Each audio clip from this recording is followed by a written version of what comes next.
అన్నదానము గొప్పదనవచ్చునే కాని అన్నంబు జాములో అరిగిపోవు. వస్త్రదానము కూడా భవ్యదానమే కాని వస్త్రం ఏడాదిలో పాతదగును. గృహదానమొకటి ఉత్కృష్ట దానమే కాని కొంప కొన్నేండ్లలో కూలిపోవు.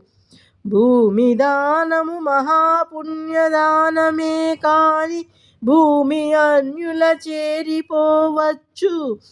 అరిగిపోక ఇంచుక ఏని చిరిగిపోక కూలిపోక అన్యుల పాలుగాక నిత్యమై నిర్మలమై నిశ్చలమై ఒప్పుచుండు విద్యాదానమొకటి జగతి. విద్యాదానమొకటి జగతి.